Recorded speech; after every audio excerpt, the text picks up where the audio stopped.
My brother held my epinephrine pen over the garbage disposal and said, "If I can't have asthma, neither can you." When I pleaded with him to stop, he smirked and said, "You're already shaking."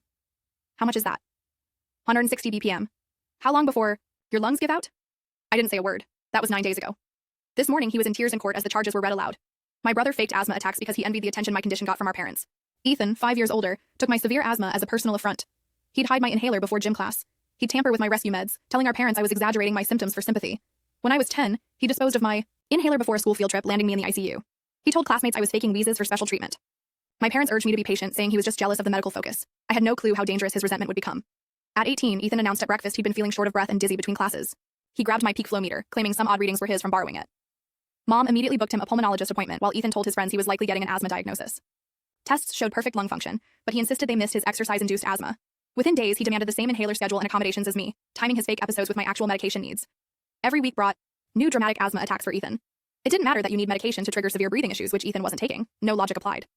He'd collapse in public, gasping uncontrollably, demanding water while onlookers panicked. He studied my real symptoms and mimicked them perfectly. The way my chest heaved, the panic of an attack, even the specific wheeze when my airways constricted. He timed his fake episodes for maximum attention, once staging a severe attack during my school play, collapsing in the aisle until someone gave him juice. Paramedics found normal oxygen levels, but he claimed his meter was faulty. Our parents spent thousands on specialists who found nothing wrong. Ethan joined asthma support groups, spreading misinformation to actual patients. Then he decided his low oxygen readings without medication were from proximity to my inhalers. So he demanded separate storage. He'd wake our parents at 3 a.m. claiming critical breathing issues, forcing them to prepare nebulizer treatments while I managed my real nighttime asthma alone because I'm not a child. The truth came out at a family reunion. Ethan was mid-dramatic wheeze when our cousin, visiting from out of town, mentioned seeing him chain-smoking behind the garage an hour earlier. Ethan froze mid-gasp. Our aunt, a respiratory therapist, grabbed his peak flow meter. She tested him right there. His oxygen was 98, perfectly normal. The wheezing stopped instantly as everyone stared. He tried claiming the cigarettes were for an earlier episode, but our aunt tested him again 10 minutes later. Still 98. No asthmatic's oxygen stays that stable after smoking. Our parents searched his room that night and found his journal, confessing he'd been faking for over a year, researching asthma to make his act convincing. They gave him 30 days to find somewhere else to live.